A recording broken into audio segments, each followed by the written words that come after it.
인생 뭐 별거 있나? 확 질러버려야지. 할렐루야.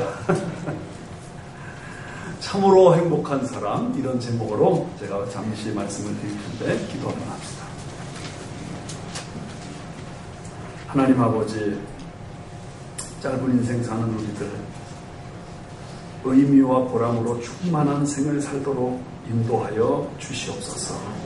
그러기 위해 오늘 우리는 또 주님의 존전에 자리 잡고 앉아 있습니다.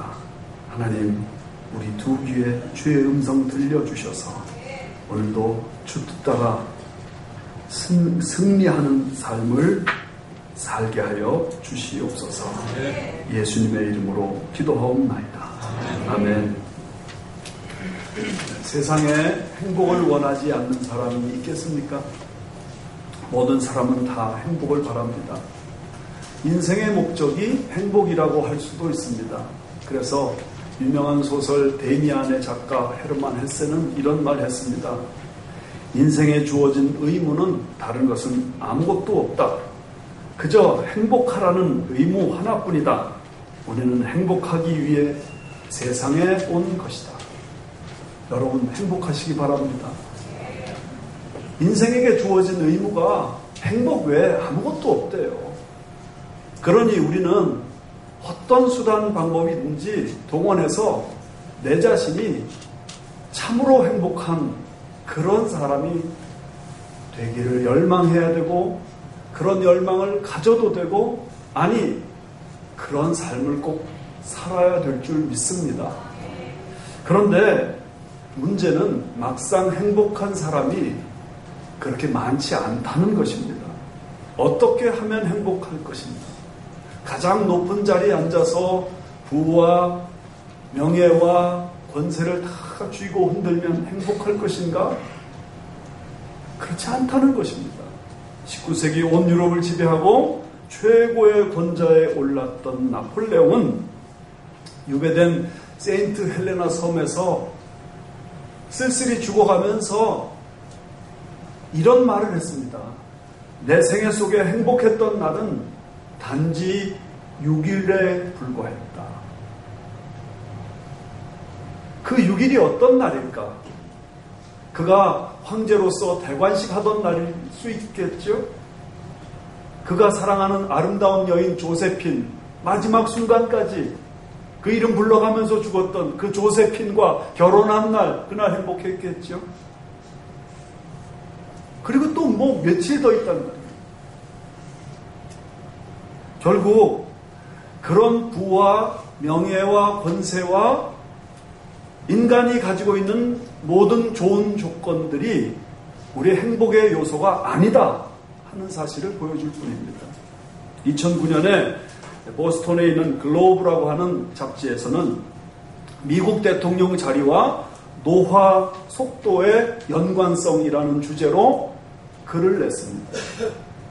내용은 이런 것입니다. 권력 크기로 본다면 미국 대통령만큼 이 지상에 높은 자리는 세상에 없지 않습니까? 그런데 그 잡지의 결론은 그렇게 높은 자리에 앉은 대통령이 이상하게도 그 자리 마칠 때쯤 되면 싹 늙어버린다는 사실입니다. 최고의 정점에 서 있다 보니까 항상 외롭고 고독하고 그 자리 누구에게 뺏길까 늘 근심과 염려에서 벗어나지 못한다는 것입니다. 언론이 마치 현미경 들여다보듯이 일거수일투족을 관찰합니다. 심지어 여행을 어디로 가느냐, 가서 뭘 먹느냐, 누구 만나느냐 다 관찰해서 조금이라도 부정적인 게 있으면 다 까발립니다. 어떤 노화 전문학자가 이 미국 대통령의 노화 속도를 측정을 해보니까 1년마다 2년 어치씩 늙어간다는 것입니다. 4년 대통령 임기 동안에 8년 어치 늙어가고 8년 중임에서 억지로 한 번 더 하겠다고 덤벼들어서 중임에서 일을 하면 16년 어치 늙어간답니다. 그렇게 봐서 그런가요? 지난 9.11 참사 10주년 추모식에 참석한 조지 W. 부시 대통령 얼굴이 왜 그렇게 늙어 보여요? 여러분, 행복의 문제를 이야기할 때 꼭 기억할 것이 있습니다. 행복은 외부 조건이 아니라 마음에 달려있다. 행복은 외부 조건이 아니에요. 얼마만큼 가졌느냐? 행복의 조건 아니에요. 얼마만큼 누리느냐? 행복의 조건 아니에요. 며칠 전에 신문에 시 한 수가 올라와 있는데 제가 그걸 보고 참 좋은 시다 생각을 했습니다. 심호택이라는 분이 그만큼 행복한 날이라는 시를, 아주 짧은 시를 썼어요. 들어보세요. 그만큼 행복한 날이 다시는 없으리. 쌀이 빗자루 둘러매고 살금살금 잠자리 쫓다가 얼굴이 빨갛게 익어 들어오던 날, 여기저기 찾아보아도 먹을 것 없던 날. 이게 시의 정체입니다. 쌀이 빗자루 둘러매고 잠자리 잡아본 경험 있으셔요? 저는 있어요. 그거 붙잡고 막 휘두름이 얼마나 허기지겠습니까? 그 집에 돌아와서 찬장을 들여다 봤는데 먹을 게 아무도 없어요. 아무것도 없는 그 상황. 그때는 야, 세상에 이게 뭐냐? 그랬지만 뒤돌아서서 세월이 지나간 다음에 그때를 그려 생각해보니 그때가 가장 행복한 날이었다. 그만큼 행복한 날 다시는 없어요. 그 시 밑에 설명이 붙어 있어요. 남자는 만나면 밤새도록 군대 얘기한대요. 그런데 군대 얘기할 때 제일 말 많이 하는 사람 누구냐? 군대에서 고생 심하게 한 사람, 가장 심하게 한 사람. 가장 내 많이 맞고 가장 굶주리고 가장 센 훈련 받고 그런 사람들이 마치 무슨 영웅이나 된 것처럼 과거의 그 일을 얘기하는데 고생 많이 한 그것이 차라리 행복이었다. 그런 얘기 아닙니까? 여러분, 그런 의미에서 과연 행복은 외부 조건이 아닙니다. 외부 환경도 아닙니다. 행복은 성적 순도 아닙니다. 참으로 행복한 사람 어떤 사람인가? 시편은 150편으로 구성되어 있는데 이 시편을 한마디로 정의한다면 행복론입니다. 어떤 사람이 행복한가? 근데 그 중에서도 1편을 행복론의 대헌장이라 말할 수 있습니다. 시작이 이렇게 되잖아요. 복 있는 사람은, 이 말이 무슨 말이냐? 히브리어로 아슈레 하이시 그러는데 참으로 행복한 자는, 완전한 행복을 가진 자는 도대체 누가 참으로 행복하냐? 누가 참으로 완전한 행복을 누리고 있느냐? 여러분 잊지 마세요. 성경은 세상적인 복을 과소평가하지 않습니다. 그러나 오늘 이 시편 1편에서는 참으로 행복한 사람, 완전한 행복을 가진 사람 도대체 누구냐? 답은 2절에 나와 있습니다. 보세요. 오직 여호와의 율법을 즐거워하여 그의 율법을 주야로 묵상하는 자로다. 이것은 좀 우리 마음에 언뜻 와닿지 않습니다. 과연 이 하나님의 말씀, 하나님의 가르침을 즐거워하는 사람, 그 사람이 정말 행복한 사람입니다. 과연 여호와의 말씀, 율법을 주야로 묵상하는 그 사람 정말 행복한 사람인가? 그러나 아마 오늘 여러분이 제 설교를 듣다 보면 과연 그렇다, 공감하실 수 있을 겁니다. 하나님의 가르침을 인생 최고의 즐거움으로 삼는 사람, 하나님의 가르침을 너무나도 좋아하는 사람, 하나님의 가르침을 너무 좋아해서 꿀, 곧 송이꿀보다 더 달게 여기는 그 사람, 복이 있다. 성경은 그렇게 가르쳐. 여러분이 동의하든 말든, 이것을 받아들이든 말든, 이 세상에서 가장 행복한 사람은 하나님의 가르침을 즐거이 받는 사람이다. 할렐루야. 얼마나 그 가르침을 즐겁게 받아들이는지 주야로 묵상합니다. 여기 주야라는 말은 밝을 때든지 어두울 때든지 건강할 때든지 병들 때든지 성공할 때든지 실패할 때든지 어떤 상황 어떤 처지에서도 하나님의 가르침 받기를 즐기는 그 사람은 행복하다. 그런데 그 즐기는 방식이 묵상이래요. 묵상 어려운 단어 아닙니다. 그냥 생각한다. 그렇게 생각하시면 돼요. 생각이라는 단어하고 바꿔도 돼요. 하나님의 말씀을 생각하는 거예요. 그래서 말씀을 마음에 담고 생각하는 그 자체. 이것을 놓고 어거스틴은 하나님과의 대화라고 했어요. 하나님의 말씀을 마음속에 생각하는 거예요. 야, 그 말씀이 무슨 뜻이지? 아, 여기 가르침이 나에게 주시는 도전이 무엇이지? 이렇게 생각하는 이것을 하나님과의 대화라고 했고, 이것이 묵상입니다. 히브리인들에게는 이 묵상이라는 단어는 하가라고 하는데, 그 말의 원래 뜻은 작은 목소리로 읊조린다, 그런 뜻입니다. 복 있는 사람은 죄인의 길에 서지 않고 갑자기 생각이 나요. 악인의 꾀를 따르지 않고 죄인의 길에 서지 않고 오만한 자의 자리에 앉지 않고 이렇게 작은 목소리로 읊조리는 것. 이것을 형상화했습니다. 이사야서 59장 11절 말씀 보면 비둘기같이 슬피 울며 할 때 슬피 운다는 이 말이 하가입니다. 비둘기 우는 거 보신 적 있으세요? 남산 꼭대기에 올라가서 비둘기 우는 거 많이 봤어요. 구구구구구구구구 하루 종일 그러잖아요. 비둘기가 하루 종일 구구구구구구구 하는 것처럼 연약한 새들이 울면서 먹을 것 찾아다니는 것처럼 하나님의 말씀을 묵상한다는 것은 절박한 상황, 희망이 보이지 않는 형편 속에서도 낙심하지 않고 전능하신 창조주 하나님, 구원자 하나님, 심판자 하나님을 의지하면서 그분의 도우심을 구하는 겁니다. 이게 묵상입니다. 이렇게 하나님의 말씀을 묵상하는 사람이 참으로 행복한 사람입니다. 왜 그러느냐? 여기 3절 끝에 이렇게 되어 있습니다. 그가 하는 모든 일이 다 형통하리로다. 하나님의 말씀을 묵상하는 사람은 하나님의 말씀을, 하나님의 가르침을 자꾸만 생각하고 그 말씀 따라서 살아보려고 애쓰는 사람은 하나님이 그 결과로서 형통을 주신다는 것입니다. 그런데 이 말씀은 형통이 무엇인가를 시각화해서 설명합니다. 여기 3절 말씀 보시면 형통이 무엇이냐를 설명하는데 시냇가에 심은 나무와 같은 사람이다 말합니다. 시냇가에 심었으니 가뭄이 와도 나무가 마르지 않아요. 시냇가에 심었으니 이 나무가 열매를 맺어요. 이 시냇가에 심은 나무를 이야기하면서 시냇가에 심은 나무의 두 가지 특징, 이걸 얘기합니다. 첫 번째는 여기 철을 따라 열매를 맺는다. 그랬습니다. 철을 따라 열매를 맺는다. 이 말은 무슨 뜻이냐면 열매 맺을 때가 되면 열매 맺는다. 그런 말이에요. 열매가 사시장철 계속 있는 그런 나무는 세상에 아무것도 없어요.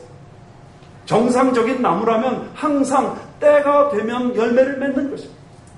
그러면 때가 되면 열매 맺는다는 그 말은 뒤집어서 말하면 때가 되기 전에는 열매가 없어요. 나는 절박한데, 나는 급한데, 나는 필요한데 열매가 나타나질 않아요. 그런 시기가 있다는 거예요. 형통하는 사람이 사시장철 열매가 계속 나타나는 사람이 아니라 때가 될 때 열매가 나타나는 사람이래요. 열매가 안 나타날 때는 때로는 너무 칠흑 같은 어둠 속에 헤매는 삶이죠. 그러나 때가 되면 100배, 60배, 30배 열매 맺는 사람이 됩니다. 이게 형통하는 사람이라는 거예요. 여러분 지금 여러분 가운데 삶이 안 풀려서 답답하고 괴로우신 분들은 어쩌면 아직 때가 되지라는 거예요. 하나님이 말씀 안에 거하고 그 말씀을 묵상하면서 그 말씀 안에 몸부림치고 노력하고 기다릴 때 때가 참에 하나님의 은혜 주실 줄 믿습니다. 그런데 이 형통하는 사람의 또 하나의 특징은 잎사귀가 마르지 않는데요. 잎사귀 마르지 않는다는 말, 공연히 불안감에 휘둘리지 않는다는 말입니다. 좌절감에 허덕이지 않는다는 말입니다. 마음이 지치지 않는다는 말입니다. 살다 보면 그럴 때가 얼마나 많아요. 그런데 내가 하나님의 말씀을 마음에 품고 있으면 두려운 마음 없습니다. 아직 모든 문제 해결되지 않았지만 내 마음에 두려움 없어요. 남이 잘 되는 거 시기하고 부러워하지도 않아요. 왜요? 언젠가 하나님이 나도 높여주실 날 올 줄, 주실 줄 믿기 때문에.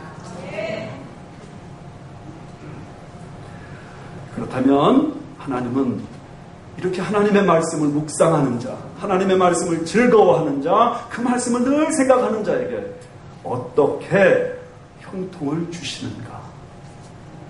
세 가지 기억하세요. 첫 번째는 죄를 이김으로 형통케 하시는 것입니다. 우리 삶에 왜 이렇게 형통이 가로막혀 있어요?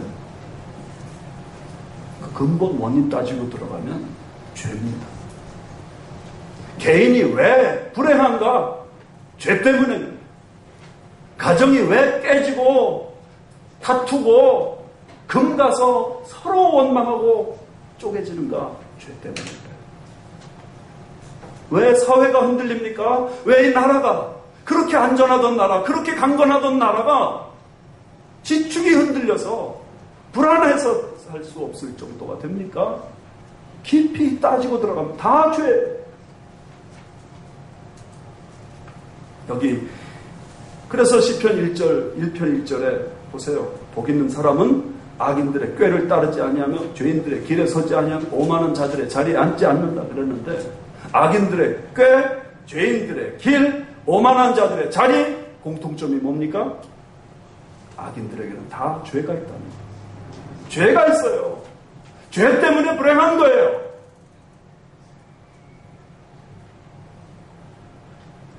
그런데 이 죄를 가지고도 사람들이 저 나름대로 행복해보겠다고 애를 씁니다. 안 풀리는 거예요.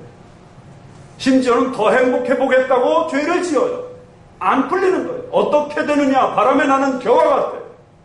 그리고 여기 말씀 보면 하나님의 심판을 견디지 못하고 결국 망하는 길로 들어가게 된다. 성경이 그렇게 말씀합니다. 그러므로 여러분 기억하세요. 내 삶 속에 죄가 있다는 것은 깨진 항아리와 같아요. 거기다 아무리 물 갖다 부어도 자꾸 새요. 자꾸 새요. 그러므로 죄를 극복해야 됩니다. 아멘 하세요. 죄를 이겨내야 됩니다. 죄를 개인의 삶에서, 가정에서 쫓아내야 됩니다. 그래야 형통의 기초가 놓이는 겁니다. 이것을 깨달은 시편 기자는 시편 119편 11절에 내가 주께 범죄치 아니하려 하여 주의 말씀을 내 마음에 두었나이다. 범죄를 하지 않기 위해서 하나님의 말씀을 가슴에 품는데요. 그럴 때 하나님이 형통의 기초를 놓아주시는 거예요. 하나님의 말씀이 들어가면 기억하세요? 내 삶 속에서 죄가 떠나요. 어떤 여자 성경학교에 도둑이 들었습니다. 성경학교에 뭐 훔쳐갈 만한 게 있겠습니까? 옷까지 몇 개 훔쳤습니다. 근데 그 옷을 털다 보니까 뭐 책 하나가 나오더래요. 그래가지고 그 책에, 조그만 책이니까 뭐가 있나 봤는데 거기 빨간 줄 쳐져 있는 데가 있더래요. 그래서 이 도둑이 그 빨간 줄을 읽었어요. 이렇게 돼 있더라는 거예요. 도둑질 하는 자는 다시 도둑질 하지 말고. 에베소서 4장 28절. 그런데 그 뒤부터 이상한 현상이 벌어지는 거예요. 도둑질 할 때마다 그 말씀이 생각이 나는 거예요. 도둑질 할 때마다. 그러다가 결국은 두 손 들었어요. 도둑질 그만두자. 예수 믿자. 그러다가 그 사람이 결국에는 신학교 입학하고 목사가 됐다는 기가 막힌 이야기. 여러분, 예수 안 믿는 사람이라 할지라도 그 마음에 하나님의 말씀을 품으면 예수 믿게 되고 죄를 버리게 됩니다. 몇 달 전에 미국 중부에서 이런 일이 있었어요. 어떤 교회가 돈을 들여가지고 빌보드판에다가 마태복음 11장 28절을 써붙였어요. 수고하고 무거운 짐진 자들아 다 내게로 오라. 내가 너희를 쉬게 하리라. 어느 날 어떤 강도가 자수를 했어요. 그 자수한 동기가 뭐냐? 경찰이 물었더니 그 빌보드판에 그 말씀이 마음에 다 왔다는 거예요. 자기가 이렇게 죄를 짓고 도망다니는 그 인생이 너무 피곤하고 곤고하다는 거예요. 그래서 내가 이제 감옥에 들어가 죄를 청산하고 예수 믿고 새 사람 되고 싶어서 이렇게 왔다는 거예요. 여러분, 성적인 죄가 자꾸만 나를 위협합니까? 그러면 7계명을 기억하세요. 간음하지 말라. 마음에 성적인 의욕이 계속 일어나는 사람 있습니까? 마태복음 5장 28절을 기억하세요. 음욕을 품고 여자를 보는 자마다 마음이 이미 간음하였느니라. 남을 용서하고 싶은 마음이 도무지 들지 않는 분들이 계십니까? 로마서 12장 19절을 계속 읽으세요. 내 사랑하는 자들아 너희가 친히 원수를 갚지 말고 하나님의 진도하심에 맡기라. 기록하였을 때 원수 갚는 것이 내게 있으니 내가 갚으리라고 주께서 말씀하시니라. 이 세상 사는데 돈이 제일 중요한 가치라고 자꾸 생각이 되십니까? 마태복음 4장 4절 말씀. 사람이 사는 것은 떡으로만 살 것이 아니요 여호와의 입에서 나오는 말씀으로 살 것입니다. 이 말씀을 가지고 자꾸 묵상하고 씨름하고 그러다 보면 나도 모르는 사이에 말씀 중심의 사람이 되고 나도 모르는 사이에 내가 그렇게 불행한 사람 아니구나 깨닫게 되는 것입니다. 죄를 이길 수 있습니다, 여러분. 우리가 왜 자꾸 죄에 빠집니까? 마음이 비어있기 때문에 그래요. 그 빈 마음에 하나님의 말씀을 채워 넣으세요. 그러면 죄를 이겨 형통의 기초를 놓게 될 줄 믿습니다. 두 번째는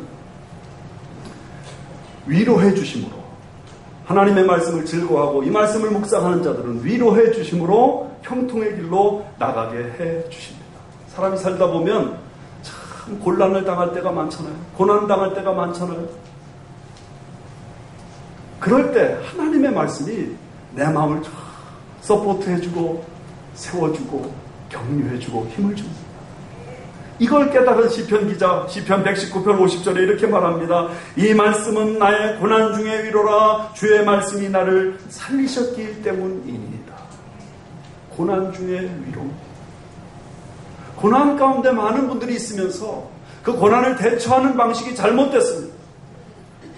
제가 볼 때는 텔레비전의 영향이 큰 것 같아요. 텔레비전에서는 보니까 뭐 좀 힘들고 괴롭기만 하면 보자마자 집으로 달려가가지고 거기서 들어마십니다. 문제가 더 커지는 거예요. 그런데 고난받을 때 하나님의 말씀을 찾으면 하나님의 말씀이 나를 위로해서 그 문제를 넘어갈 수 있도록 도와주시는 줄 믿습니다. 고난이 큰 게 문제가 아니라 그 고난을 통과할 은혜가 없는 게 문제입니다. 우리 LA에 계신 분들은 안희숙 여사 사모님을 잘 아십니다. 돌아가셨죠. 근데 그분이 일제시대 때 감옥에 갇혀 있을 때 사실은 성경책도 없이 감옥에 들어가 있었습니다. 그런데 감옥에서 지내는 그분을 만날 때마다 또 감옥에서 나중에 몇 년 후에 이제 휴록하신 상황에서 만났을 때 그분의 얼굴은 어떤 사람보다 빛났다는 거예요. 도대체 어떻게 된 것입니까? 답은 이겁니다. 감옥 들어가기 전에 암송한 말씀이 너무 많았어요. 그러니까 감옥에서 아침부터 저녁까지 계속 그 말씀을 암송하고 또 암송하고 하면서 성령 충만해지는 거예요. 감옥이 그를 괴롭히지 못하는 거예요. 워치만이라는 중국의 놀라운 전도자, 그분의 간증이 있죠.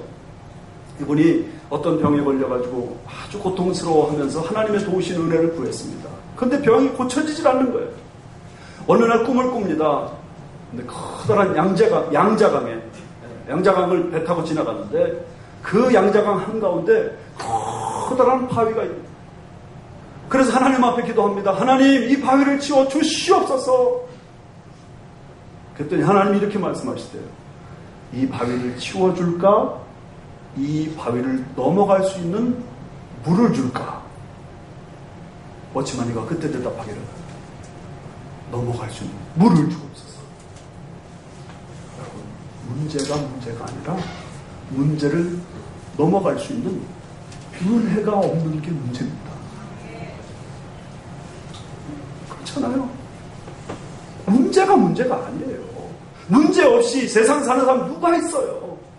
그러나 문제를 넘어갈 수 있는 은혜가 내 마음에 있으면 내가 어떤 상황에서도 절망하거나 좌절하지 않고 승리할 수 있는 줄 믿습니다.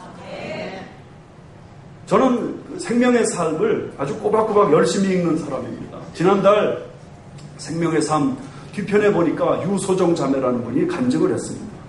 이런 얘기가 있더라고요. 결혼하고 가정을 만든 다음에 새로운 비전을 위해서 대학원에 입학하기로 결정을 했습니다.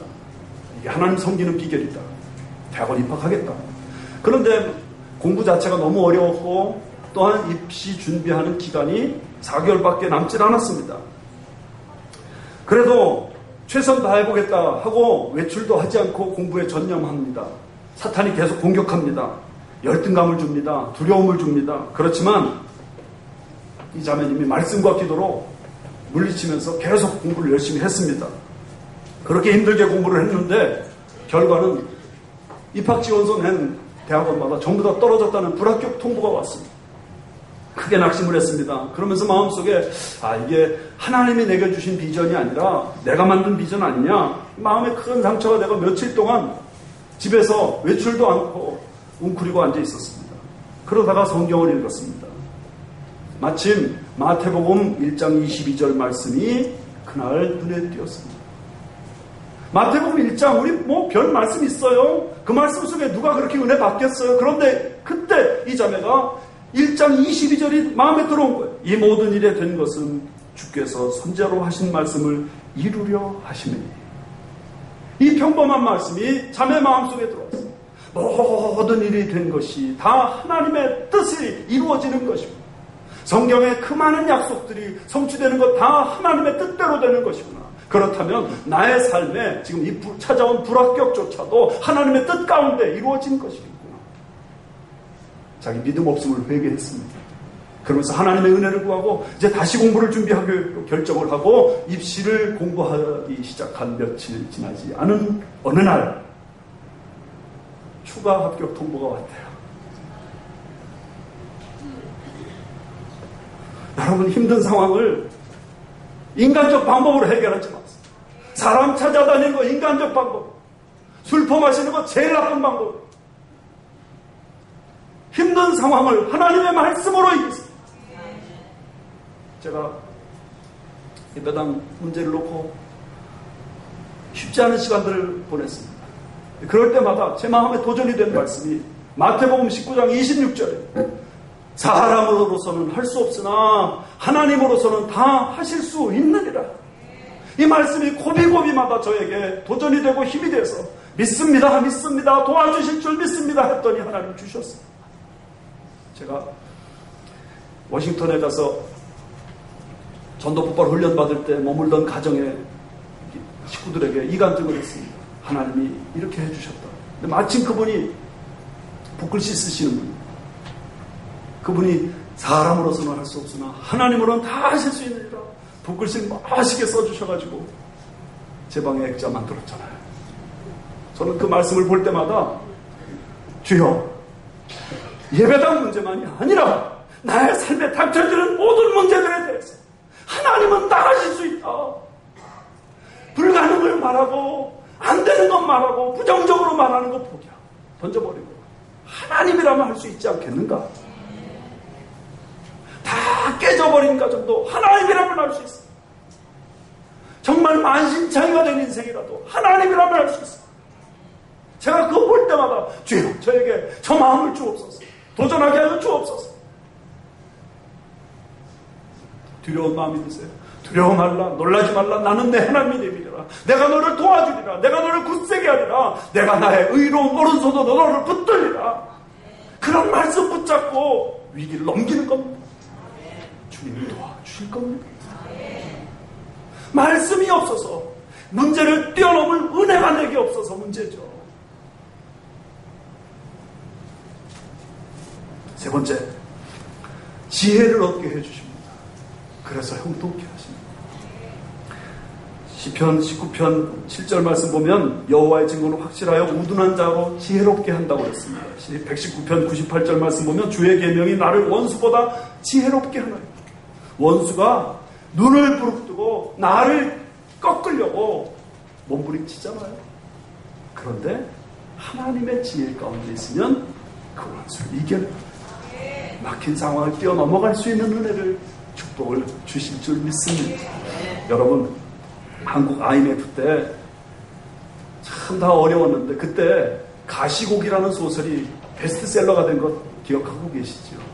무슨 얘기냐면 백혈병 아들을 위해서 아버지가 돈은 없고 어떻게 할까 하다가 각막을 바치는 얘기. 그런 물고기 이름이 가시고기라고 해가지고 그 소설이 베스트셀러가 됐잖아요. 그 비하인드 스토리를 들은 적이 있습니다. 이 조창희 씨라는 분이 96년부터 소설 썼는데 소설이 안 팔리는 거예요. 어떻게 할까 하고 몸부림치는데 아이디어를 얻었습니다. 불치병을 앓는 친구의 아들 보면서 병든 자식을 둔 부모의 심정이 얼마나 아픈 것인가 그걸 쓰기로 했습니다. 막상 쓰려고 했는데 한참 쓰다가 막혀버렸어요. 더 이상 진전이 안 돼요. 하나님 앞에 부르짖고 기도했는데 진전이 안 되는 거예요. 피말리는 진통이 계속됐어요. 그러던 어느 날 성경을 폈습니다. 예수님이 고난당하시고 십자가에 못 박히시는 장면을 읽었습니다. 그 말씀을 묵상했습니다. 그런데 갑자기 그 있는 도중에 영감이 떠올랐어요. 영감이 이거다. 하나님 아버지께서 그 아들을 보내셨는데 그 아들이 희생당하여 우리 위에 죽으심으로 구원 얻게 된 이 이야기를 토대로 나도 아버지가 자식 위에 희생하는 그 이야기를 쓰자. 그래가지고 소설 팔고 다 끝냈어요. 그 소설 썼을 때 10,000권만 팔리면 좋겠다고 했대요. 10,000권만 팔려라. 140만 권 팔렸어요. 기가 막힌 얘기죠.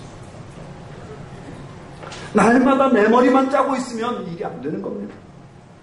그 머리에서 뭐가 나오겠어요? 문제 생겼다고 술 퍼마시면 기분이 잠깐 좋아질지 모르지만 그것 때문에 문제가 더 어려워지는 겁니다. 예수 믿는 사람 참된 행복 어떻게 얻느냐? 하나님이 주시는 형통 가져야 되는데 그러려면 하나님의 말씀을 즐거워하고 그 말씀을 묵상하는 자가 돼야 됩니다. 여러분 성경책 들고 참 오랫동안 다니시죠? 10년, 20년, 30년, 50년 그렇게 다니시죠?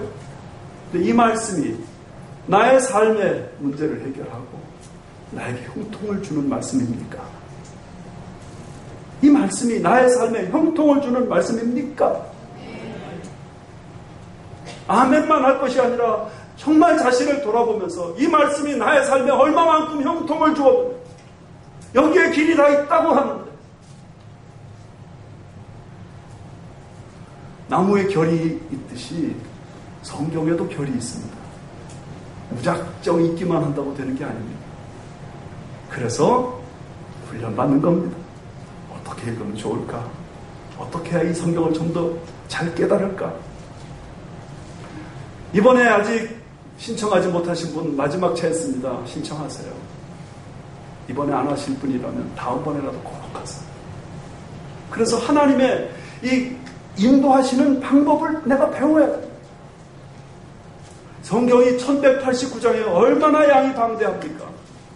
이 세상의 베스트셀러래요. 1년에 성경이 2,500만 권이 만들어져요. 한국말로 된 성경이 100만 권 이상이 만들어져요. 수없이 성경이 펼쳐지는데 이 성경을 통해 누가 죄 문제를 해결하며 누가 위로 가운데서 힘을 얻을 수 있으며 누가 하나님의 지혜를 받겠습니까?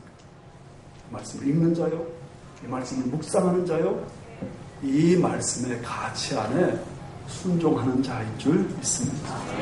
하나님이 이런 은혜를 우리 교회 모든 성도들에게 충만하게 해주시기를 주님의 이름으로 축원합니다. 기도합시다. 사랑하는 하나님,